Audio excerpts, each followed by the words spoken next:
Hello students, तो कैसे हैं आप लोग। स्टूडेंट, लास्ट क्लास में हमने देखा था एवरेज वेलोसिटी का कंसेप्ट और उस पर कुछ क्वेश्चन भी हमने देखा था। ठीक है, तो मैं फिर से रिपीट कर देता हूँ। एवरेज वेलोसिटी क्या होता है, वो हमको बताता है कि कोई भी बॉडी कितना फास्टली मूव करता है एक पर्टिकुलर डायरेक्शन में। ठीक है, एवरेज वेलोसिटी पे क्वेश्चन बनाया था जिसमें देखा था कि अगर पार्टिकल अगर अपना मोशन कर रहा है तो with in A time interval उसका एवरेज वेलोसिटी क्या है। ठीक है, ओके। तो आगे हम लोग बात करते हैं। तो एवरेज वेलोसिटी का फॉर्मुलेशन हमने देख लिया था, ये होता है change in position by time. Average velocity को हम लोग कैसे रिप्रेजेंट करते हैं वो हम लोग देखते हैं। तो एवरेज वेलोसिटी को हम लोग या तो ऐसे लिख सकते हैं या फिर वेलोसिटी के ऊपर हम एक तो बार लगा सकते हैं। इसको क्या बोलते हैं, डैश बोलते हैं या फिर बार बोलते हैं। ठीक है, अब हमने देखा कि एवरेज वेलोसिटी जो होता है वो डिस्प्लेसमेंट बाई टाइम होता है, यानी total displacement by total time. इसका मतलब है डिस्प्लेसमेंट क्या है, टाइम तो एक स्केलर क्वांटिटी है और डिस्प्लेसमेंट क्या होता है, वेक्टर क्वांटिटी है। इसका मतलब ये है कि जो एवरेज वेलोसिटी होगा वो भी मेरा क्या होगा, वेक्टर क्वांटिटी होगा। ओके, हम लोग स्केलर वेक्टर के बारे में आगे हम लोग देखेंगे लेक्चर में। अभी हम लोग क्योंकि मोशन ऑन स्ट्रेट लाइन पढ़ रहे हैं तो इसी के लिए हम लोग लिमिटेड अभी इसका नॉलेज ले रहे हैं और उसी के हिसाब से हम लोग क्वेश्चन को देखेंगे। और जैसे जैसे क्वेश्चन आए स्ट्रेट लाइन के बाद हम लोग स्टार्ट करेंगे वेक्टर और स्केलर के बारे में पढ़ना। ठीक है, उसके बाद हम लोग इसका और भी एप्लीकेशन देखेंगे। तो अभी तक के लिए हम इतना ही पे रहने देते हैं और आगे बढ़ते हैं। ठीक है, तो यहाँ पे हमने देख लिया कि एवरेज वेलोसिटी भी क्या होगा, एक वेक्टर क्वांटिटी होगा। ठीक है, वेक्टर क्वांटिटी बस आपको इतना ही समझना है कि ऐसा क्वांटिटी जिसमें डायरेक्शनल प्रॉपर्टी भी शो हो रहा हो, यानी डायरेक्शन को भी क्या कर रहा हो, वो मेंशन करा रहा हो। ठीक है, चलिए, तो लास्ट क्लास में जो हमने एग्जांपल लिया था एवरेज वेलोसिटी फाइंड करने के लिए वो यूनिफॉर्म मोशन का था। ठीक है, अभी हम लोग देखेंगे सपोज मान लिए कि नॉन यूनिफॉर्म मोशन का केस देखेंगे। तो हमने लास्ट क्लासेस में भी बताया था कि what is the meaning of non uniform motion, कि इक्वल टाइम में अनइक्वल डिस्टेंस कवर करना। ठीक है, तो वही हमने यहाँ पे लिया है, एक ग्राफ लिया हुआ है। इस ग्राफ को स्टडी करके ही आपको हम बताएंगे और आपको सिखाने की कोशिश करते हैं। ठीक है, तो यहाँ पे जैसे नॉन यूनिफॉर्म मोशन का मतलब ही क्या होता है, unequal distances in equal time. ठीक है, unequal distances in equal time. Okay, तो जैसे कि मान लो कि यहाँ पे एक ग्राफ दे रखा है, इस ग्राफ को हम थोड़ा सा और भी चेंज कर लेंगे। ओके, मान लो कि यहाँ पे ग्राफ दे रखा है और ग्राफ में कुछ कुछ पॉइंट्स दे, जैसे मान लो कि 0 1 2 3 4 5 है और यहाँ 1 है, यहाँ 4 9 16 25 मीटर ऐसे दे रखा है सपोज। और ये किस में ग्राफ है, तो ये है पोजीशन और टाइम में ग्राफ है। यानी जैसे जैसे कोई बॉडी का टाइम, मतलब जैसे जैसे टाइम बीतते जा रहा है उस बॉडी का पोजीशन क्या हो रहा है, चेंज होते जा रहा है। ठीक है, तो हमने यहाँ पे जो दिखा रखा है वो टाइम इंटरवल, हर एक टाइम इंटरवल के स्लॉट में दिखा रखा है। तो यहाँ पे आप समझने की कोशिश कीजिए कि हम कौन से टाइम इंटरवल का बात कर रहे हैं। तो 2 सेकंड से लेकर 5 सेकंड के बीच में, यानी ये वाला सेकंड टाइम से लेकर ये वाला टाइम के बीच में। तो बताइए, अगर हम लोग बात करेंगे कि 2 सेकंड पे पार्टिकल का पोजीशन कहाँ पे था, तो यहाँ पे हमने ऑलरेडी ग्राफ में दिखा रखा है। एक्चुअली हम यहाँ पे एक छोटा सा ग्राफ करके और भी बता देते हैं, जैसे कि आपको थोड़ा सा और क्लियर हो जाएगा। तो मान लीजिए कि ये कोई ग्राफ है और ये ग्राफ है, इसको मैं मिटा दूंगा फिर से, बस आपको समझाने के लिए मैं बता रहा हूँ। तो मान लो कि ये मेरा 2 सेकंड पे है और 2 सेकंड पे पॉइंट, कोई पार्टिकल का पॉइंट जो है वो यहाँ पे P1 पे है। ठीक है, और यहाँ पे इसका ये पोजीशन है, तो ये यहाँ से लेके यहाँ तो कोई पोजीशन है, जैसे कि यहाँ में हमने दे रखा है 4 का पोजीशन। ठीक है, इसलिए उसके बाद क्या कर रहा है कि 5 सेकेंड पे, यानी सपोज मान लो कि 5 सेकेंड ये है, यानी ये वाला, ये 5 सेकेंड है। 5 सेकेंड पे पार्टिकल का पोजीशन P2 है और इसके कॉरेस्पॉन्डिंग मेरा जो पॉइंट्स है वो कौन सा पॉइंट्स है, तो मान लो कि ये वाला पॉइंट्स है 25 मीटर। ओके, ये मैं ग्राफ को मिटा दूंगा जो कि हम ऑलरेडी इसमें दिखा रखा है। ठीक है, तो आई होप ये आपको समझ में आ रहा होगा। अब इसी ग्राफ में अगर तुम डिस्प्लेसमेंट का बात करोगे तो चेंज इन पोजीशन को ही डिस्प्लेसमेंट बोलते हैं। तो हम लोग क्या करते हैं कि दोनों पोजीशन को एक स्ट्रेट लाइन से मिला देना। ठीक है, तो जब इस दोनों पोजीशन को स्ट्रेट लाइन से मिला देंगे तो एक P1 P2 एक स्ट्रेट लाइन मिल जाएगा। तो ये जो P1 P2 स्ट्रेट लाइन मिलेगा यही तो मेरा डिस्प्लेसमेंट हो गया ना, या चेंज इन पोजीशन हो गया। ठीक है, और ये कितने टाइम इंटरवल में हो गया, तो 2 से लेकर 5 सेकंड, यानी 3 सेकंड के टाइम इंटरवल में हो गया। तो हमने इसी को दिखाने का कोशिश करा। अब इसको मैं हटाता हूँ। ठीक है, इसको मैं हटाता हूँ क्योंकि अभी और भी हम इस पर काम करेंगे। ओके, तो इसको मैं हटा देता हूँ। आई होप ये आपको समझ में आ गया होगा। मैं इसी में कोरिलेट करके बताऊँगा, इसी ग्राफ में जो पहले से ऑलरेडी हमने बता रखा है उसके बाद। ओके, चलिए, ओके, तो हमने यहाँ पे जो P1 और P2 जो लिया है वो किसके लिए लिया है, तो टाइम इंटरवल 2 और टाइम इंटरवल 5 सेकंड के बीच में। ठीक है, टाइम 2 और 5 सेकंड के बीच में लिया है, तो यानी P1 P2 का स्ट्रेट लाइन बन रहा है। तो अगर इसमें हम लोग इस टाइम इंटरवल में अगर इसी केस में एवरेज वेलोसिटी निकाले, जो कि ऑलरेडी हम लोग फार्मूला जान चुके हैं, डिस्प्लेसमेंट बाई टाइम होता है, तो उस कंडीशन में मेरा एवरेज वेलोसिटी कितना होगा, तब सबसे पहले तो चेंज इन पोजीशन निकालना पड़ेगा। तो x5 - x2 पोजीशन, तो 25 - 4 21 मीटर हो गया, ठीक है। इस इंटरवल में अगर हम लोग एवरेज वेलोसिटी निकालें, जो कि हमने ऑलरेडी यहाँ पे लिख रखा है, वो कितना हो जाएगा, तो change in position by time interval, change in position 21 जो कि हमने यहाँ पे ऑलरेडी निकाल रखा है, डिवाइड बाई टाइम इंटरवल 3, तो ये कितना है 7 मीटर पर सेकेंड है। ओके, अब क्या करेंगे, अब ये 7 मीटर पर सेकेंड आया। ओके, तो हमने यहाँ से क्या कर दिया, एक एवरेज वेलोसिटी निकाल दिया, ठीक। तो इस एवरेज वेलोसिटी से क्या मतलब हमको समझ में क्या आता है, उसको हम लोग डिस्क्राइब करने का कोशिश करते हैं। इसके पहले हम लोग देख लेते हैं इसका ग्राफिकल व्यू क्या आ रहा है, ठीक है। तो हमने यहाँ पे जो देखा कि P1 और P2, तो P1 P2 तो यही एक स्ट्रेट लाइन बना हुआ है, यही एक स्ट्रेट लाइन बना हुआ है। और ये कैसे बना हुआ था, तो P1 और P2 के कॉरेस्पॉन्डिंग पॉइंट से बना हुआ था। और मान लो कि अगर हम इसमें और एक काम कर देते हैं, सपोज, ठीक है, तो ये मेरा ये एक ट्रायंगल आपको दिखाई दे रहा होगा, राइट एंगल ट्रायंगल। तो ये राइट एंगल ट्रायंगल क्या है, तो आपको दिखाई दे रहा हो कि ये वाला पॉइंट जो है यहाँ से लेके यहाँ तक का जो यूनिट है वो 4 यूनिट है, और यहाँ से यहाँ तक टोटल यूनिट है वो 25 यूनिट है। यानी ये जो यूनिट हो गया मेरा कितना हो गया, 21 मीटर का यूनिट हो गया। और ये जो टाइम इंटरवल का गैप कितना हो गया, 3 यूनिट का हो गया, जो कि हमने 2 से 5 लेके बनाया था। अब ये जो एंगल जो बना थीटा, तो ये जो थीटा हुआ वो किसका स्लोप हुआ, वो P1 और P2 जो लाइन जो हम लोग बना रहे हैं अभी, उसी का स्लोप हुआ। तो अगर स्लोप अगर हम लोग निकालेंगे तो हमको क्या बचा है, परपेंडिकुलर पता है और बेस पता है। तो इसमें अगर हम लोग क्या निकालेंगे, टैन थीटा निकालेंगे, टैन थीटा, तो कितना होगा, परपेंडिकुलर बाई बेस, तो परपेंडिकुलर इज 21 और बेस इज 3, तो ये भी कितना है, 7। अब हमारा 7 क्या आया था, तो 7 आया था मेरा कितना, एवरेज वेलोसिटी। यानी ये जो टैन थीटा है इसको हम लोग क्या बोलते हैं, तो गिवन ग्राफ का स्लोप। तो ग्राफ किसका है, तो x और t का, पोजीशन और टाइम का। इसका मतलब ये हुआ कि पोजीशन और टाइम का जो स्लोप होगा, पोजीशन और टाइम का जो ग्राफ गिवन होगा, उसका जो स्लोप होगा वो नथिंग बट क्या होगा, एवरेज वेलोसिटी ही होगा। क्योंकि हमने एवरेज वेलोसिटी यहाँ पे ऑलरेडी निकाल के रखा था, ये भी सेम ही आ रहा है, x माइनस मतलब change in position by time, और ये भी तो वहीं आ रहा है ना। तो इसका मतलब हम लोग ये बोल सकते हैं कि जब भी आपको ग्राफ दे रखा होगा पोजीशन टाइम के ग्राफ में, तो हम लोग को क्या, या फिर डिस्प्लेसमेंट टाइम का ग्राफ दे रखा होगा, तो हम लोग आसानी से उसका स्लोप निकाल के एवरेज वेलोसिटी को फाइंड कर सकते हैं। इसका मतलब ये भी है कि पोजीशन टाइम ग्राफ या फिर डिस्प्लेसमेंट टाइम ग्राफ का स्लोप जो होता है वो एवरेज वेलोसिटी को देता है। तो आई होप ये आपको क्लियर हो गया होगा। ओके, चलिए अब हम आगे देखते हैं। तो एवरेज वेलोसिटी हमने क्या देखा था, डिस्प्लेसमेंट बाई टाइम या change in position by time. तो हमने ये भी देखा था कि चेंज इन पोजीशन या डिस्प्लेसमेंट वेक्टर कुछ भी हो सकता है, पॉजिटिव हो सकता है, जीरो हो सकता है और नेगेटिव हो सकता है। तो वैसे ही क्योंकि एवरेज वेलोसिटी डायरेक्टली प्रोपोर्शनल यानी डायरेक्ट उस पर डिपेंड कर रहा है डिस्प्लेसमेंट पे, क्योंकि टाइम तो स्केलर क्वांटिटी होता है। तो जैसे जैसे डिस्प्लेसमेंट मेरा पॉजिटिव होगा वैसे वैसे वेलोसिटी मेरा एवरेज वेलोसिटी भी पॉजिटिव होगा। जैसे जैसे डिस्प्लेसमेंट मेरा नेगेटिव होगा एवरेज वेलोसिटी भी नेगेटिव होगा। अगर डिस्प्लेसमेंट मेरा जीरो होगा कोई गिवन टाइम इंटरवल में, तो उस टाइम इंटरवल में हम एवरेज वेलोसिटी भी क्या करेंगे, जीरो मान लेंगे।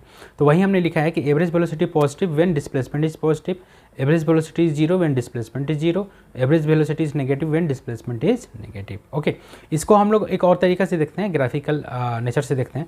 तो मान लो कि कोई डिस्प्लेसमेंट है या पोजीशन टाइम कर्व है यहाँ पे, ठीक है। तो यहाँ पे पोजीशन टाइम, अभी यहाँ पे क्या है, स्ट्रेट लाइन ग्राफ है, ठीक है, स्ट्रेट लाइन ग्राफ। तो हमने देखा था, अभी क्या देखा है, हमने देखा है कि पोजीशन टाइम का जो टैन थीटा या स्लोप होता है वो क्या होता है, एवरेज वेलोसिटी।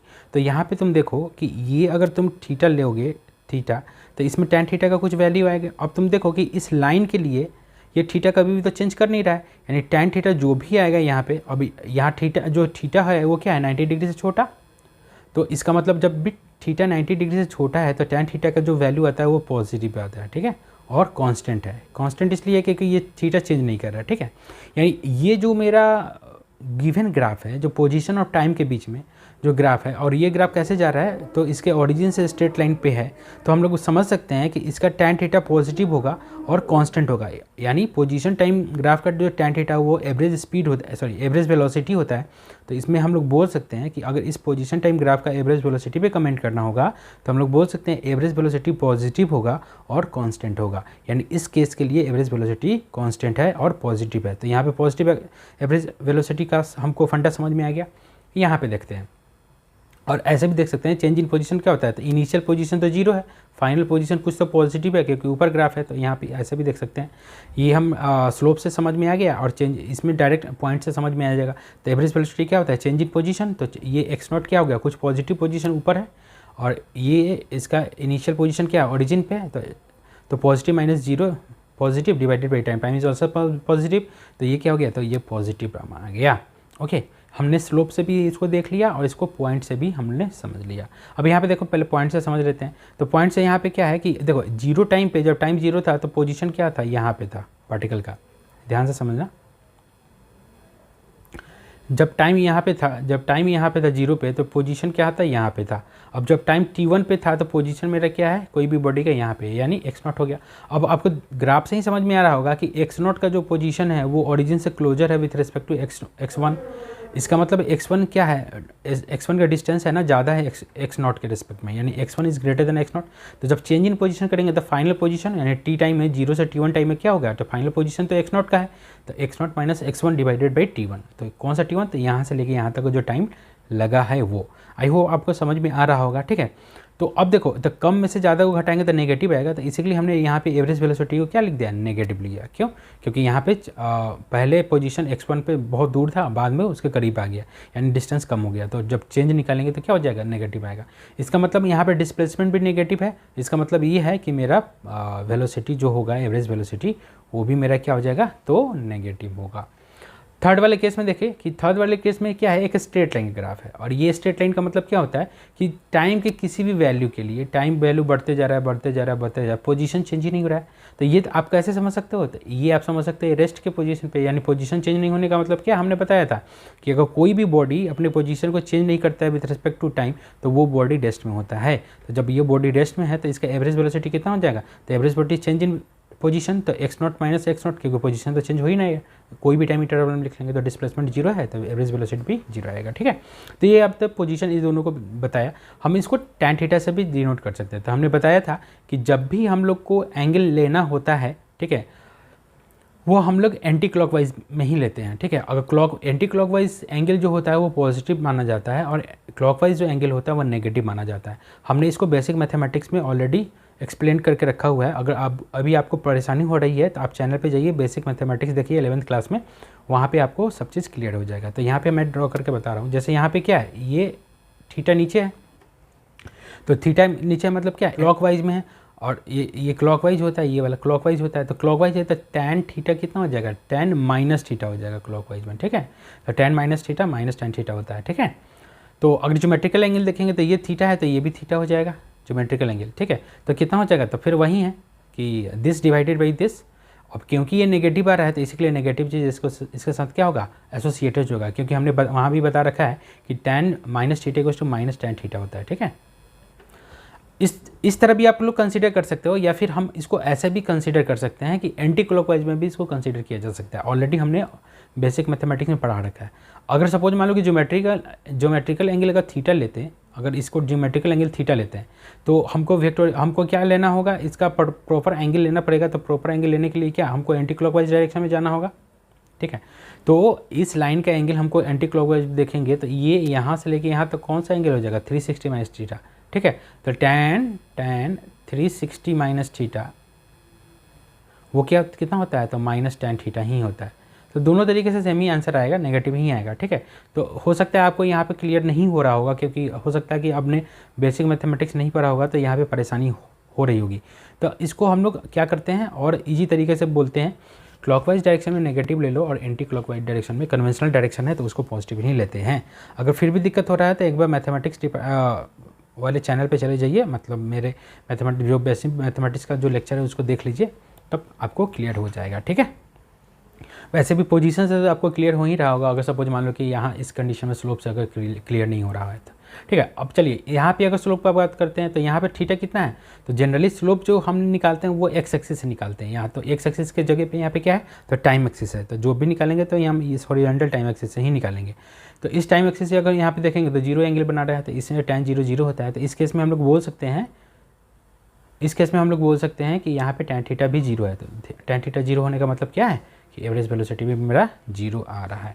तो आई होप ये आपको क्लियर हो रहा होगा। ओके, चलिए आगे बढ़ते हैं। चलिए अब एवरेज वेलोसिटी का कंसेप्ट हमको समझ में आ गया। कोई भी पोजीशन टाइम ग्राफ होगा तो उसका स्लोप भी हमको समझ में आ गया। स्लोप क्या देता है, एवरेज वेलोसिटी को देता है, ठीक है। अब हम लोग बात करते हैं एवरेज स्पीड पे। तो एवरेज स्पीड का मतलब क्या होता है, तो देखो जैसे कि हमने दिखाया था कि अगर कोई भी पार्टिकल अगर मोशन करता है, तो अगर एक पॉइंट से दूसरे पॉइंट पे जा रहा है तो वो एक पॉइंट से दूसरे पॉइंट पे डिफरेंट पाथ में जा सकता है।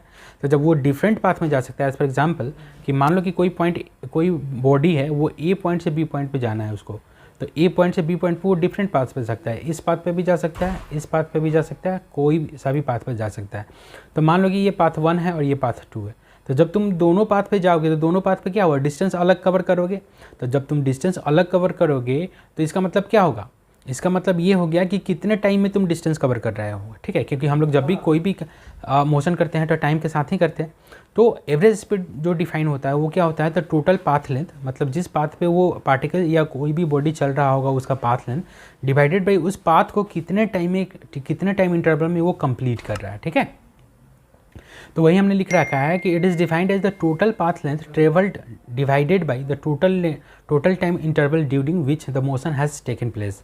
मतलब जितना टाइम में वो मोशन हुआ है उसका टाइम भी हमको कंसिडर करना होगा, ठीक है। तो इस केस में देखो दोनों पाथ का लेंथ अलग अलग है, तो क्या होगा, तो दोनों पाथ का लेंथ जब अलग अलग है तो दोनों में एवरेज स्पीड जो होगा वो क्या आएगा, अलग अलग आएगा। क्योंकि पाथ इसका आपको दिखने से नहीं लग रहा है कि इसका पाथ ज़्यादा है और इसका पाथ कम है, ठीक है, इसका पाथ लेंथ। ओके, अब अगर हम किसी एक पॉइंट से दूसरे पॉइंट पर पहुंच जाएंगे, तब अगर हम लोग देखेंगे कि दूसरा पॉइंट वो पहले पॉइंट के रिस्पेक्ट में कहाँ पे है, तो वो मेरा डायरेक्शनल प्रॉपर्टी को फॉलो करता है, ठीक है। लेकिन पाथ जो होता है, पाथ लेंथ, तो वो डायरेक्शनल प्रॉपर्टी को फॉलो नहीं करता है, ठीक है। तो जो एक पॉइंट से दूसरे पॉइंट को डायरेक्शनल प्रॉपर्टी को फॉलो करा रहा है वही हमने डिस्प्लेसमेंट देखा था। क्योंकि पॉइंट बी का लोकेशन वो डिफाइंड हो जाएगा पॉइंट ए के रिस्पेक्ट में, या पॉइंट ए का पोजीशन डिफाइंड होगा पॉइंट बी के रिस्पेक्ट में। लेकिन पाथ लेंथ किसी के रिस्पेक्ट में भी डिफाइन नहीं होगा। पाथ लेंथ तो तुम कोई भी पाथ क्रिएट कर सकते हो या कोई भी पाथ चल सकते हो। समझ में आनी बात? चलिए, तो आप मतलब यहाँ पे समझ में आया पाथ लेंथ का मतलब क्या होता है। पाथ लेंथ का मतलब नथिंग बट डिस्टेंस कवर होता है, जो बॉडी डिस्टेंस कवर करता है गिवन टाइम इंटरवल में, ठीक है। ये कोई भी डायरेक्शनल प्रॉपर्टी को सेंस नहीं कराता है। तो इसीलिए हम लोग क्या समझ सकते हैं कि पाथ लेंथ जो ऑलरेडी है वो स्केलर क्वांटिटी है, और क्योंकि एवरेज स्पीड क्या होता है पाथ लेंथ पर ही डिपेंडेंट है, तो एवरेज स्पीड भी क्या होता है, स्केलर क्वांटिटी हो जाता है, ठीक है। तो एवरेज स्पीड को कैसे डिफाइन करेंगे, total path length divided by total time interval जिसमें वो कवर किया हुआ है। एज फॉर एग्जांपल, जैसे मान लो कि अगर हम तुमको बोलेंगे कि एवरेज स्पीड कैसे स्केलर है, तो हम लोग ऐसे डायरेक्ट बोल सकते हैं कि a body is moving with 20 metre per second. मतलब अगर कोई बॉडी का मोशन अगर 20 मीटर पर सेकेंड में हो रहा है तो ये तो स्टेटमेंट में ये तो एकदम पॉसिबल है कि तुम किसी के बारे में बोल सकते हो कि horse is running with 80 kilometre per hour. यानी तो हॉर्स तो क्या कर रहा है, वो घोड़ा दौड़ रहा है 80 किलोमीटर पर आवर से, लेकिन कहाँ पे दौड़ रहा है ये हमको डायरेक्शन का सेंस नहीं है। तो जब डायरेक्शन का सेंस नहीं होगा तो वो किस बारे में बातचीत कर रहा होगा, तो वो स्पीड के बारे में बातचीत कर रहा होगा। अगर गिवन टाइम इंटरवल में हम लोग बात कर रहे हैं तो कैसा स्पीड होगा, वो एवरेज स्पीड हो जाएगा। तो आई होप आपका समझ में आ रहा होगा, ठीक है। अब क्योंकि स्पीड स्केलर क्वांटिटी होता है तो ये कभी भी नेगेटिव नहीं हो सकता, ये हमेशा टाइम के साथ पॉजिटिव ही होगा, ये कभी भी नेगेटिव नहीं हो सकता है, ठीक है। तो वही हमने लिखा है कि speed is always positive because path length never be negative, क्योंकि पाथ लेंथ कभी भी नेगेटिव नहीं हो सकता है, ठीक है। ओके, अब हम लोग जानते हैं कि जो मैग्नीट्यूड ऑफ डिस्प्लेसमेंट जो होता है, हमने लास्ट क्लास में पढ़ा था कि वो छोटा होता है पाथ लेंथ से, क्योंकि डिफरेंट पाथ लेंथ में डिफरेंट डिस्टेंस आता है, ठीक है, कि उसका लेंथ अलग होता है। तो हम लोग हमेशा देखेंगे कि डिस्प्लेसमेंट का जो मैग्नीट्यूड होता है वो क्या होता है, हमेशा पाथ लेंथ से छोटा होता है। सिर्फ एक ही कंडीशन में क्या हो सकता है, वो इसका इक्वालिटी होल्ड करा सकता है। कब? जब मेरा जो पाथ हो वो वही स्ट्रेट लाइन पाथ हो, यानी अगर कोई पार्टिकल ए टू बी जा रहा है तो मेरा जो पार्टिकल का जो पाथ है वही पाथ यही हो जाए, तो डिस्प्लेसमेंट भी ए टू बी हो गया और पाथ लेंथ भी क्या हुआ, स्ट्रेट लाइन हुआ। तो स्ट्रेट लाइन पाथ के डायरेक्शन में अगर कोई पार्टिकल जा रहा है और वो भी सिर्फ एक ही डायरेक्शन में जा रहा है, तो हम लोग बोल सकते हैं कि उस कंडीशन के लिए जो डिस्प्लेसमेंट का मैग्नीट्यूड और डिस्टेंस जो होगा वो सेम हो जाएगा। जैसे मान लो कि यहाँ से यहाँ 20 मीटर जा रहा है, तो इसी पाथ पे अगर तुम चल के जाओगे तो 20 मीटर का ही डिस्टेंस कवर करोगे, और अगर चेंज इन पोजीशन निकालेंगे तब भी 20 मीटर ही होगा। तो आई होप ये आपको समझ में आ रही होगी, ठीक है। अब अगर दोनों में टाइम से अगर डिवाइड कर देते हैं तो डिस्प्लेसमेंट बाई टाइम और डिस्टेंस बाई टाइम, तो डिस्प्लेसमेंट बाई टाइम क्या हमने देखा था, तो एवरेज वेलोसिटी, और डिस्टेंस बाई टाइम क्या देखा था, तो एवरेज स्पीड। तो हम लोग बोल सकते हैं कि मैग्नीट्यूड ऑफ एवरेज वेलोसिटी या मैग्नीट्यूड ऑफ वेलोसिटी जो होगा वो हमेशा छोटा होता है मैग्नीट्यूड ऑफ स्पीड से। तो आई होप ये आपको समझ में आ गया। जनरली ये हम लोग ऐसा बोलेंगे कि मैग्नीट्यूड ऑफ एवरेज वेलोसिटी जो होगा वो हमेशा छोटा होगा या इक्वालिटी होल्ड करेगा एवरेज स्पीड से। ओके, इस पर एक छोटा सा क्वेश्चन भी देख सकते हैं हम लोग, जैसे मान लो कि लास्ट क्लास में जो क्वेश्चन लिया था उसी क्वेश्चन को हम लोग यहाँ पे फिर से देख रहे हैं। तो मान लो कि एक सर्कुलर पाथ है, सॉरी सेमी सर्कुलर पाथ है, और कोई भी पार्टिकल को ए पॉइंट से बी पॉइंट पे तुमको जाना है, ठीक है। तो मान लो कि ए पॉइंट से बी पॉइंट पे जा रहा है तो ऐसे जा रहा है, ठीक है। और ये सेमी सर्कुलर जो ये पार्क है, ये कैसा पाथ है या पार्क है, तो ऐसा पाथ है जिसका जो रेडियस है वो 1 मीटर का है, ठीक है। तो अगर क्वेश्चन में दे रखा है कि ए से बी जाने में, यानी पार्क में ए से बी में जाने में, और ये इसके इसके सर्कुलर पाथ पे वो कितना लग रहा है, तो पाई सेकेंड लग रहा है। तो बताइए कि ए से बी में गया तो उसका एवरेज स्पीड क्या होगा या फिर एवरेज वेलोसिटी होगा। तो लास्ट क्लास में हमने देखा था कि एवरेज वेलोसिटी क्या होता है, डिस्प्लेसमेंट बाई टाइम। तो कितना डिस्प्लेस किया है इस पाई सेकेंड में, तो ए से बी में, यानी 1 + 1 2 मीटर, क्योंकि डायमेट्रिकल लेंथ 2 मीटर हो गया। तो यही तो मेरा स्ट्रेट लाइन पाथ हो गया। तो यही मेरा क्या होगा, displacement divided by time. Time कितना है, पाई सेकेंड। तो 2/पाई क्या हो जाएगा, तो इसका एवरेज वेलोसिटी हो गया। लेकिन अगर इस पर एवरेज स्पीड का बात करेंगे तो एवरेज स्पीड में देखेंगे कि कौन से पाथ से गया है। तो पाथ से तो ये वाला गया है, इस वाले पाथ से गया है। तो इस वाले पाथ का लेंथ कितना होगा, तो ये क्या है, एक सेमी सर्कल का सरकमफ्रेंस है। तो सेमी सर्कल का सरकमफ्रेंस कितना होता है, तो पाई r होता है, क्योंकि एक पूरे सर्कल का सरकमफ्रेंस 2πr होता है। तो आधा सर्कल का सरकमफ्रेंस कितना होगा, तो ये जिस पाथ पे ये जा रहा है तो πr हो जाएगा। तो path length divided by second divided by time. तो path length is pi into 1, क्योंकि 1πr होगा, r इज 1 है, तो पाई इंटू 1 हो गया डिवाइडेड बाई टाइम। तो पाई से पाई मर गया तो बच गया 1 मीटर पर सेकेंड। यानी एवरेज स्पीड जो है वो क्या आ रहा है, 1 मीटर पर सेकेंड। लेकिन एवरेज वेलोसिटी जो आ रहा है उसका मैग्नीट्यूड 2/पाई मीटर पर सेकेंड आ रहा है। अब हमको पता है कि पाई का जो वैल्यू होता है वो कितना होता है, 3.14 सेकेंड, सॉरी 3.14 होता है। तो अगर तुम 2 को 3.14 से डिवाइड करोगे, ये क्या आएगा, 1 से छोटा आएगा। तो वही हमने लिखा है कि 1 इज़ ग्रेटर देन 2/पाई। इसका मतलब ये समझ में आ गया कि एवरेज स्पीड जो है वो क्या है, एवरेज वेलोसिटी से बड़ा है। तो एक एग्जांपल से भी हम लोग को पता चल गया। इसको भी अगर स्ट्रेट लाइन से, अगर सपोज मान लो दूसरे एग्जांपल से देखें, तो मान लो कि एक स्ट्रेट लाइन पाथ पे कोई पार्टिकल मूव कर रहा है और उसको ए पॉइंट से बी पॉइंट पे जाना है। तो जब ए पॉइंट से बी पॉइंट पे जाना है तो अब देखो, अब डिस्प्लेसमेंट जो पाथ लेंथ है वही स्ट्रेट लाइन ही है, ठीक है। तो यहाँ पे डिस्प्लेसमेंट का मैग्नीट्यूड और पाथ लेंथ दोनों सेम ही है। वो कितना है, तो 5 मीटर है, क्योंकि ये ए जो है वो पॉइंट ऑफ रेफरेंस है, POR मतलब पॉइंट ऑफ रेफरेंस। तो ए से बी पे जा रहा है स्ट्रेट लाइन पाथ चल के ही, और ये टाइम कितना लग रहा है, तो 2.5 सेकंड लग रहा है। तो अगर एवरेज वेलोसिटी देखेंगे तो डिस्प्लेसमेंट भी तो 5 मीटर ही है डिवाइडेड बाई टाइम। तो डिस्प्लेसमेंट बाई टाइम तो कितना हो गया, 2 मीटर पर सेकेंड। और अगर एवरेज स्पीड का बात देखेंगे इसी केस में, तो पाथ लेंथ कौन है, तो यही है स्ट्रेट लाइन पाथ है। तो इसमें भी डिस्टेंस जो कवर कर रहा है वो 5 मीटर ही कर रहा है। तो इसमें भी जो अगर हम लोग निकालेंगे एवरेज स्पीड तो वो 2 मीटर पर सेकेंड ही होगा। तो अब बताओ, इस केस के लिए दोनों का एवरेज स्पीड और एवरेज वेलोसिटी का मैग्नीट्यूड जो हो रहा है वो क्या हो रहा है, सेम हो जा रहा है, 2 metre per second 2 metre per second. ऐसा कैसे पॉसिबल है, ऐसे क्यों पॉसिबल हुआ, क्योंकि ये जो मोशन है जिस पाथ पे हो रहा है वो पाथ मेरा स्ट्रेट लाइन है। तो वही हमने लिखा है यहाँ पे, for this only when path is straight line या straight and motion is in 1 direction. मैंने 1 डायरेक्शन मतलब सिर्फ इधर ही जा रहा है, तो ऐसा नहीं है कि इधर जाके इधर बाय आ जाएगा, तो फिर से डिफर कर जाएगा, ठीक है।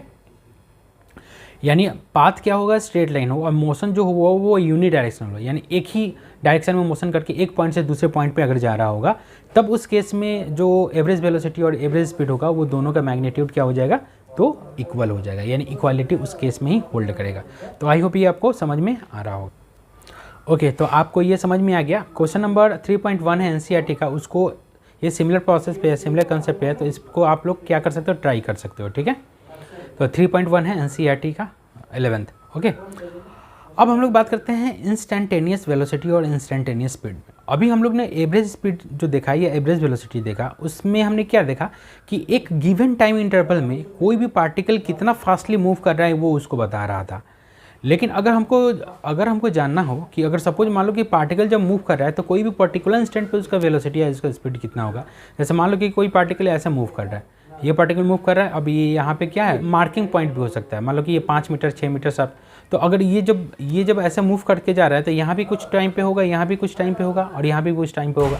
तो अगर हम ये जानने का कोशिश करें कि मान लो कि जैसे ही पार्टिकल P को क्रॉस कर रहा होगा उस समय कोई पार्टिकल P का स्पीड या पार्टिकल P का वेलोसिटी क्या होगा, कौन से मार्क को कंप्लीट कर रहा होगा, तो 5वें मार्क को कंप्लीट कर रहा होगा।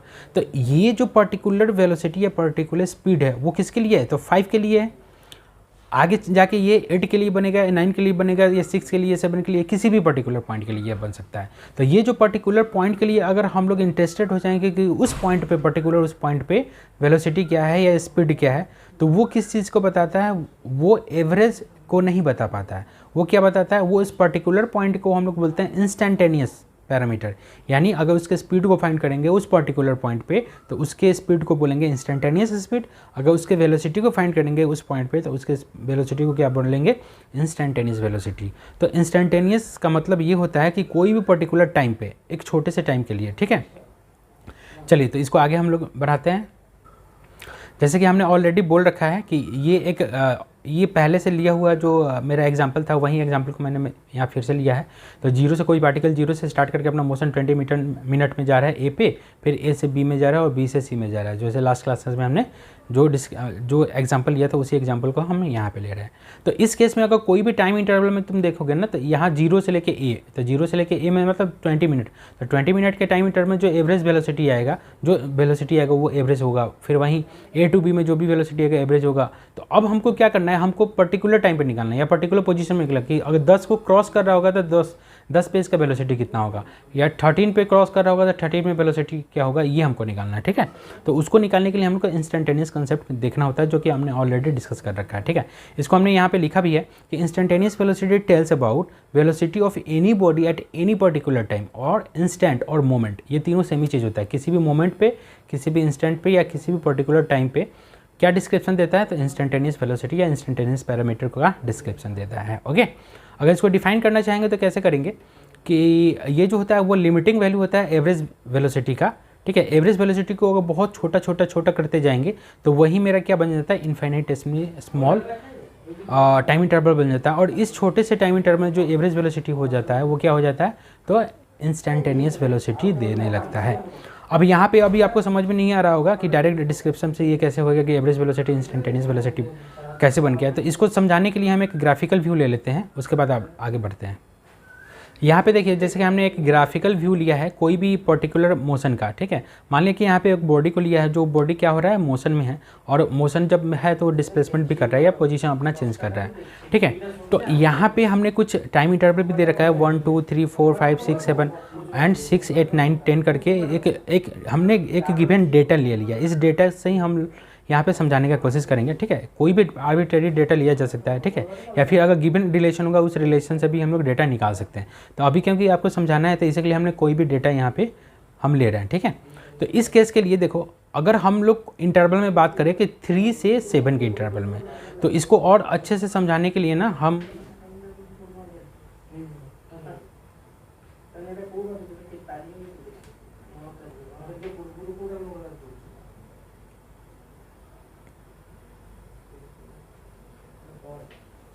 ठीक है। तो यहाँ पे देखिए, जैसे मान लीजिए कि ये 0 हो गया मेरा, ये 1 हो गया, ठीक है, 0 हो गया, 1 हो गया। अब जैसे मान लो कि 3 सेकंड के लिए, तो यहाँ से हमने स्टार्ट करते हैं। तो ये कौन सा टाइम है, तो ये 3 सेकंड है, और ये कौन सा टाइम है, तो मान लीजिए कि हम 7 सेकंड के लिए ले लेते हैं, जो हमने ऊपर दिखा रखा है उसी को ले रहे हैं। अब बताइए 3 से ये टाइम का एक्सिस है और ये पोजीशन का एक्सिस है एक्स, ठीक है। तो 3 सेकंड पे मेरा 3 सेकंड में पोजीशन क्या है, ये है। तो पोजीशन हमने यहाँ पे जो दिखा रखा है वो मान लीजिए कोई भी दिखा रखा है, तो इसका नाम ले लिया P1, ठीक है। और 7 सेकंड पे ये कहाँ पे है, तो P2 पे है, तो इसका पोजीशन हो गया P2, ओके। अब इस कंडीशन के लिए अगर हम P1 और P2 को डायरेक्ट लाइन से मिलाए तो ये क्या है, ये मेरा डिस्प्लेसमेंट वेक्टर देगा, ठीक है। यही मेरा क्या डिस्प्लेसमेंट वेक्टर देगा, एक मिनट, ओके। अब ये P1 और P2 क्या है, तो हमने यहीं पे ये दिखाया है। तो इस टाइम इंटरवल में, तो टाइम इंटरवल कितना ले रहा है, 4 सेकंड का टाइम इंटरवल ले रहा है। तो जब 4 सेकंड का टाइम इंटरवल ले रहे हैं तो चेंज इन पॉइंट जो हो रहा है वो P1 टू P2 हो रहा है, यानी इसको डिस्प्लेसमेंट वेक्टर मान सकते हैं, ठीक है। तो अगर यहाँ पे हम लोग एवरेज वेलोसिटी निकालते हैं तो कितना हो जाएगा, यही होगा P2 माइनस P, मतलब P2 माइनस P1, यानी जो पोजीशन इस पे है P2 पे वो। तो इसको कैसे हम लोग निकालेंगे, तो यहाँ से हम लोग क्या कर देंगे, एक ऐसे ड्रॉ कर देते हैं, ठीक है। उसके बाद हम लोग निकाल देते हैं, तो इसका लेंथ डिवाइडेड बाई इसका लेंथ ही मेरा क्या हो जाएगा, तो एवरेज वेलोसिटी हो जाएगा, जैसे कि हमने लास्ट क्लासेस में या लास्ट स्लाइड में देखा था, ठीक है। अब यहाँ पे हमको समझने वाली जो बात है वो क्या है कि ये हम लोग जो टाइम इंटरवल है ना वो छोटा कर रहे हैं, क्योंकि हमको तो इंस्टेंटेनियस समझना है। तो हम टाइम इंटरवल छोटा कर रहे हैं और छोटा करके देख रहे हैं कि ये जो लाइन है वो लाइन का नेचर क्या हो रहा है, ठीक है। तो यहाँ पे P1 P2 का नेचर है यहाँ पे, यानी ये P1 P2 का नेचर है, ठीक है। कौन से टाइम इंटरवल में, तो 4 सेकंड के टाइम इंटरवल में, ठीक है। अब अगर हम 4 to 6 वाले टाइम इंटरवल में, यानी 2 सेकंड, यानी टाइम इंटरवल को हम घटा रहे हैं, ठीक है। अब हम 4 to 6 टाइम इंटरवल ले रहे हैं, यानी ये वाला 4 to 6 टाइम इंटरवल ले रहे हैं। तो जब 4 to 6 टाइम इंटरवल लेंगे तो उसमें देखें क्या है, तो उसमें जब हम लोग ये P1 P2 का जो लाइन देखा है वो लाइन क्या हो जा रहा है, और छोटा हो जा रहा है। और छोटा हो जाने का मतलब क्या है, और एक दूसरे के क्लोजर हो जा रहा है ये दोनों, ठीक है। तो जब एक दूसरे के क्लोजर हो जाना है तो यहाँ पे देखिए यही वाला, अभी पहले ये मान लो कि P1 P2 था, ये P1 और P2 था। अब जैसे ही टाइम इंटरवल घटाएं तो ये टाइम इंटरवल घटने से क्या हो गया, मेरा ये वाला पॉइंट यहाँ से लेके यहाँ तक में हो गया। अब देखिए ये वाला लाइन हो गया। अब सपोज मान लो कि अगर और टाइम इंटरवल घटा देंगे, यहाँ पे 2 सेकेंड पर देखिए क्या हो गया, ये Q1 Q2 हो गया, Q1 Q2 और थोड़ा सा इंक्लाइंड हो गया। अब सपोज मान लिया कि अगर इसको और टाइम इंटरवल में कम कर देंगे, बहुत ही कम कर देंगे, यानी टाइम इंटरवल अगर गोइंग टू जीरो हो जाएगा, तो जब time interval going to zero हो जाएगा, यानी 2 पॉइंट के बीच में कोई भी गैप रहेगा ही नहीं। तो मान लिया कि एक पॉइंट ये हो गया, टाइम इंटरवल मान लो T1 है, और ये मान लो कि टाइम इंटरवल ये T2 हो गया, T2 है। तो T2 और T1 के बीच में कोई गैप नहीं है, यानी T2 minus T1 is going to zero है, क्योंकि T2 और T1 का पॉइंट लगभग सेम ही है। तो अब इस दोनों लाइन को, दोनों पॉइंट को कंसीडर करेंगे और मिलाएंगे तो ये क्या हो जाएगा, एक टेंजेंट क्रिएट हो जाएगा ये। तो इसी को हमने दिखाया था कि जब हम लोग जैसे जैसे टाइम इंटरवल क्या करते हैं, घटाते जाते हैं, तो वो जो एवरेज वाला वैल्यू है ना, वो क्या हो जाता है, तो वो इंस्टेंटेनियस वैल्यू होता है। क्यों इंस्टेंटेनियस वैल्यू होता है, क्योंकि उस कर्व को वो एक ही पॉइंट पर टच करता है। तो जब एक ही पॉइंट पर टच करता है तो ये कैसा हो गया, तो टेंजेंट हो गया। तो यही टेंजेंट का जो स्लोप होगा ना, तो यही मेरा क्या देता है, तो इंस्टेंटेनियस वैल्यू देता है ग्राफ से, ठीक है। तो हमने यहाँ पे क्या देखा, हमने देखा कि जैसे जैसे टाइम इंटरवल का गैप जैसे जैसे कम हो रहा है, तो एवरेज वैल्यू क्या हो रहा है, एवरेज वैल्यू किसके तरफ शिफ्ट कर रहा है, तो इंस्टेंटेनियस वैल्यू के साथ। या फिर हम लोग ऐसा बोल सकते हैं, ये जो लाइन है ना, ये एक सेकंड लाइन है, यानी कोई भी कर्व को जब कोई लाइन 2 पॉइंट पे काटे तो उसको सेकंड बोलते हैं। और ये सेकंड किसके तरफ हो रहा है, तो जैसे जैसे टाइम इंटरवल कम होते जा रहा है वो सेकंड टेंजेंट की तरफ जा रहा है। टेंजेंट क्या होता है कि कोई भी कर्व को एक पॉइंट पर टच करके भागता है, ठीक है। समझ में आ रही बात, या एक पॉइंट पर टच करके भागता है, ठीक है। तो आई होप ये आपको समझ में आया होगा कि what is the meaning of average velocity या average parameter, and what is the meaning of instantaneous parameter. Instantaneous parameter के लिए क्या होता है कि टाइम इंटरवल हम धीरे धीरे बहुत ही छोटा कर देते हैं। तो जब टाइम इंटरवल छोटा करेंगे तो 2 पॉइंट के बीच में हम लोग क्या करेंगे, गैप बहुत ही नेग्लिजिबल कर देंगे। जैसे कि इसको और एक तरीके से मैं बताता हूँ, यहाँ पे इसको पहले हमें हटा दूँ पहले, ठीक है। तो टेंजेंट का मतलब ये होता है कि मान लीजिए ये कोई कर्व है और इस पॉइंट पे टेंजेंट है, तो इस सिर्फ कर्व, ये जो लाइन होगा वो सिर्फ इस कर्व को एक ही पॉइंट पर टच करके और ये भाग जाएगा ऐसे, समझ में आ रहा है। तो ये क्या कहेंगे कि ये लाइन जो है वो क्या हो गया, इस कर्व पे टेंजेंट है, ओके। तो आई होप ये आपको क्लियर हो गया होगा, ओके। इसी को हम लोग थोड़ा सा और इंसाइट लेते हैं कि इसको और थोड़ा सा इजी तरीके से कैसे समझे। जैसे मान लिया कि एक और ग्राफ हमने बना दिया है, कि मान लिया कि एक और ग्राफ बना दिया है कि T1 पे पोजीशन मेरा P1 है और T2 पे पोजीशन मेरा Q है, सॉरी या P है और Q है। अब ये PQ का लेंथ देखिए कैसे वेरी कर रहेगा। तो जैसे T1 और T2 है, तो अब T1 और T2 के बीच में पहले क्या है, गैप है, जिस गैप को हम लोग डेल्टा T बोल रहे हैं, ठीक है। अब अगर सपोज मान लो कि ये Q वाले पॉइंट को अगर हम सरका के नीचे लाना है इस कर्व पे, तो हो सकता है Q वाला पॉइंट यहाँ पे भी आके जाए। तो जब यहाँ पे आ जाएगा तो क्या होगा, ये P और Q डैश का क्या हो जाएगा, फिर से ये लेंथ चेंज करेगा। सपोज मान लो कि ये Q वाला पॉइंट को यहाँ पे ला देते हैं, तो यहाँ पे ला रहे हैं, तो इसका मतलब क्या रहा है, टाइम गैप और कम होते जा रहा है। मान लो कि ये Q वाले पॉइंट को यहाँ पे ला देंगे, तो जब ये वाला ला देंगे तो टाइम गैप और कम हो जाएगा। तो कहने का मतलब अगर सब T1 के करीब में है, अगर कोई टाइम ले लेते हैं, तो ये वाला इसके कॉरेस्पॉन्डिंग ये वाला मेरा क्या हो जाएगा, पॉइंट हो जाएगा। अब इस दोनों पॉइंट को अगर हम लोग मीट करेंगे तो ये कैसा पॉइंट बनेगा, तो एक टेंजेंट का पॉइंट बन रहा है ऐसे। तो यानी कहने का मतलब ये है कि जैसे जैसे टाइम गैप को हम लोग क्या करते हैं, मिनिमाइज़ करते हैं, यानी टेंडिंग टुवर्ड्स जीरो करते हैं, तो वो मेरा एवरेज वैल्यू होगा ना, वो क्या दे देता है, इंस्टेंटेनियस वैल्यू को दे देता है। और ग्राफ में इंस्टेंटेनियस वैल्यू को कैसे देखते हैं, तो स्लोप ऑफ द ग्राफ, या फिर स्लोप ऑफ द ग्राफ कहने का मतलब ये है कि जिस भी पॉइंट पे हम लोग देख रहे हैं वो क्या हो रहा है, तो tangent at that point on the graph हो जाता है, ठीक है। तो जैसे मान लो कि ये ग्राफ है और हमको इस पॉइंट पे ही हमको काम करना है, तो इस पॉइंट पे काम करना है, तो इस पॉइंट पे इंस्टेंटेनियस वैल्यू निकालने का मतलब ये है कि यहाँ इस पॉइंट पे हम लोग क्या कर देंगे, एक टेंजेंट ड्रॉ कर देंगे और टेंजेंट का एंगल थीटा देखेंगे और tan थीटा का जो वैल्यू आएगा वही मेरा क्या दे देगा, तो इंस्टेंटेनियस वैल्यू को दे देगा। ओके, समझ में आ रही बात? तो आई होप ये आपको समझ में आ रहा होगा। समय के साथ हम लोग इसको और भी देखेंगे, अभी तो हमने मोशन वन डायरेक्शन ही देख रहे हैं, तो इसीलिए इसका भी ज़्यादा यूज नहीं है। फिर भी आप कंसेप्ट को समझ लीजिए, इसी कंसेप्ट को हम लोग आगे क्या करेंगे, एलोंगेट करेंगे। ठीक है,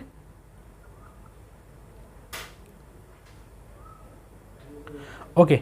तो वही हमने यहाँ पे ऑलरेडी लिख रखा है कि T2 minus T1 is going to zero, मतलब T is going to zero, then average value is making in form of instantaneous value. तो एवरेज वैल्यू क्या हो जाएगा, इंस्टेंटेनियस वैल्यू की तरफ बेंड करने लगेगा। ठीक है, यानी अगर ऐसा कंडीशन होगा तो एवरेज जो होगा वो जाएगा इंस्टेंटेनियस की तरफ, इंस्टेंटेनियस। तो आई होप ये आपको क्लियर हो गया होगा। अब इसी को हम लोग फार्मूलाइज जो यहाँ पे किए हुए इसको समझ लेते हैं। तो जब जैसा कि हमने बोला कि जब ये भी जो है वो भी कितना है, तो limit delta t is going to zero del x by del t, क्योंकि चेंज इन पोजीशन या डिस्प्लेसमेंट बाई टाइम। तो ये पहले क्या था, एवरेज वैल्यू था। तो जब डेल टी को क्या करेंगे, बहुत जीरो करेंगे, यानी चेंज इन टाइम को बहुत ही जीरो करेंगे, तो यही एवरेज वैल्यू क्या बन जाएगा, इंस्टेंटेनियस। तो वी इंस्टेंटेनियस आप समझ सकते हो कितना हो सकता है, तो direct d x by d t. और d x by d t क्या होता है, तो differential change in position with respect to time. ठीक है, या rate of change in position with respect to time.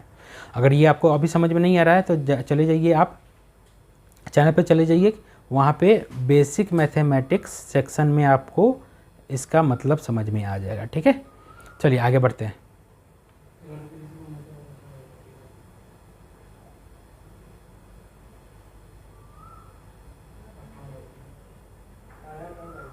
चलिए, तो अब हम लोग क्या करेंगे, इसी में बेसिक क्वेश्चन बनाएंगे। तो क्वेश्चन में हमने एनसीईआरटी का ही एग्जांपल ले रखा है 3.2 का एग्जांपल क्या है कि बोला है कि a position of an object moving along x axis is given by x equals to a plus b t square, where a का वैल्यू दे रखा है, बी का वैल्यू भी दे रखा है और टाइम मेजर सेकंड्स में। ठीक है, व्हाट इज वेलोसिटी एंड कब, तो टी इक्वल्स टू जीरो से लेकर टी इक्वल्स टू 2 सेकंड में इसका क्या निकालना है, वेलोसिटी निकालना है।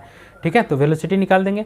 उसके बाद बोल रहा है कि एवरेज वेलोसिटी कितना होगा। ठीक है, तो सबसे पहले तो वेलोसिटी निकालेंगे। तो वेलोसिटी निकालने का मतलब है टी इक्वल्स टू 0 पे, यानी ये इंस्टेंटेनियस वेलोसिटी निकालना है, क्योंकि पर्टिकुलर टाइम में पूछ रहा है। फिर टी इक्वल्स टू 2 सेकंड में क्या बोला है, इंस्टेंटेनियस वेलोसिटी निकालना है। अब हमने सीखा है कि इंस्टेंटेनियस वेलोसिटी क्या होता है, तो dx बाई डी टी होता है। ठीक है, dx बाई डी टी होता है अभी। तो क्यों dx बाई डी टी होता है, क्योंकि यहाँ पे x जो पोजीशन है वो क्या हो रहा है, चेंज कर रहा है टाइम के हिसाब से। ठीक, तो इस कंडीशन में हम लोग क्या, क्योंकि पोजीशन यहाँ पे क्या हो गया, वेरिएबल है, तो जब पोजीशन वेरिएबल है तो इसका अगर हम लोग वेलोसिटी निकालेंगे तो क्या करेंगे, तो इसको डिफ्रेंशिएट करना पड़ेगा टाइम के रेस्पेक्ट में एक बार। तो इसको जब एक बार टाइम के रेस्पेक्ट में डिफ्रेंशिएट करेंगे तो v equal to d x by d t, तो x का पोजीशन यहाँ पर x का जो वैल्यू है यहाँ पर रख देंगे और इसको डिफ्रेंशिएट करेंगे। तो ये मेरा a जो है वो कॉन्स्टेंट है, इसका डिफ्रेंशिएशन हो जाएगा 0। और ये क्या है, b कांस्टेंट है लेकिन मल्टीप्लिकेशन में है, तो ये बाहर चला जाएगा और टी स्क्वायर का जो t के रेस्पेक्ट में जो डिफ्रेंशिएशन होगा वो t2 होगा, यानी ये कितना हो जाएगा, तो 2bt हो जाएगा। तो मेरा वेलोसिटी जो वेलोसिटी वेक्टर निकला या इंस्टेंटेनियस वेलोसिटी निकला वो कितना हो गया, 2bt हो गया। ठीक है, अब क्वेश्चन में बोल रहा है यही इंस्टेंटेनियस या कोई भी पर्टिकुलर टाइम पे वेलोसिटी निकालने का रिलेशन आ गया, हमने फाइंड कर लिया। अब हमको क्या बोलना है, जीरो टाइम पे, यानी जब टाइम जीरो पे चला, क्लॉक स्टार्ट हुआ, उस समय वेलोसिटी कितना था, बस इसी पॉइंट में क्या करना है, इसी रिलेशन में हमको टाइम को जीरो कर देना है। तो जैसे ही टाइम को जीरो कर देगा वेलोसिटी कितना हुआ, जीरो, यानी टाइम को यानी इनिशियल वेलोसिटी क्या है, इसका जीरो है इनिशियल टाइम पे। अब टाइम जब 2 सेकेंड हो जा रहा है तो उसका वेलोसिटी कितना होगा, तो टाइम जब 2 सेकेंड तक, मेरा रिलेशन ऑलरेडी पता है, तो इसमें t का वैल्यू 2 डाल दो, तो यहाँ हमने v t at t to 2 अगर देंगे तो 2b इंटू टी का वैल्यू 2 डालेंगे तो 4b हो जाएगा। और b का वैल्यू ऑलरेडी क्वेश्चन में गिवन है 2.5, तो इससे मेरा कितना आएगा, वेलोसिटी मेरा 10 मीटर पर सेकेंड आ जा रहा है। तो आई होप ये आपको समझ में आ गया होगा। ओके, अब हमको क्या करना है कि एवरेज वेलोसिटी निकालना है। तो एवरेज वेलोसिटी निकालने का तरीका क्या है, तो change in position by time. तो हमको देखना होगा कि ये पोजीशन का तो गिवन है ये पोजीशन गिवन है, तो चेंज इन पोजीशन, तो टाइम कहाँ से कहाँ तक लेना है, तो 2 से लेकर 4 सेकंड तक। तो सबसे पहले देखोगे 2 सेकंड में पोजीशन, पार्टिकल का पोजीशन कहाँ पे है, तो t इक्वल टू 2 क्या करोगे, इसमें पुट करोगे। जब position t equal to 2 put करोगे तो ये कितना होगा, a प्लस 2 का स्क्वायर यानी a प्लस 4b हो जाएगा, और जो 4 का पोजीशन डालोगे, 4 का टाइम डालोगे तो कितना हो जाएगा, 4 का स्क्वायर 16 हो जाएगा, यानी a प्लस 16b हो जाएगा। तो वहीं चेंज इन पोजीशन हम डाले हैं, तो वो है चेंज इन पोजीशन क्या होगा, तो position at t equals to 4 second minus position at t equals to 2 second divided by time interval, ठीक है। तो position at t equals to 4 second पे तो a plus relation a plus b t square है, तो a हो गया b हो गया, टाइम रख दिया 4 सेकेंड का स्क्वायर, फिर minus position at t equals to 2 second पर, तो a plus b into 2 time 2 है तो 2 का स्क्वायर। जब इसको कैलकुलेट करेंगे तो कितना होगा, ये से 1 a प्लस 16b और ये a प्लस 4b, तो a plus 16b minus 4b, तो a से a कैंसिल हो जाएगा, तो 16b minus 4b equals to 12b होता है, b का वैल्यू 2.5 दे रखा है, तो ये 15 मीटर पर सेकेंड आया। यानी एवरेज वेलोसिटी जो मेरा आया वो कितना आया, 15 मीटर पर सेकेंड। तो इस कंडीशन से आप लोग क्या समझ सकते हो कि दोनों तरीके से हमने क्वेश्चन बता दिया। ओके, हमने एवरेज वेलोसिटी देख लिया है, एवरेज वेलोसिटी पे हमने क्वेश्चन भी देख लिया है, पोजीशन हमने देख लिया कि ये जो मोशन था वो कैसा मोशन था, तो नॉन यूनिफॉर्म मोशन था। यूनिफॉर्म मोशन का हमने लास्ट क्लास में डिस्कस करा था, इस क्लास में हमने नॉन यूनिफॉर्म मोशन का एग्जांपल लेके हमने एवरेज वेलोसिटी फाइंड किया। अब हम लोग नेक्स्ट क्लास में भी देखेंगे एवरेज स्पीड और फर्दर एक्सीलरेशन के बारे में। तब तक के लिए मिलते हैं नेक्स्ट क्लास में। Okay, thank you.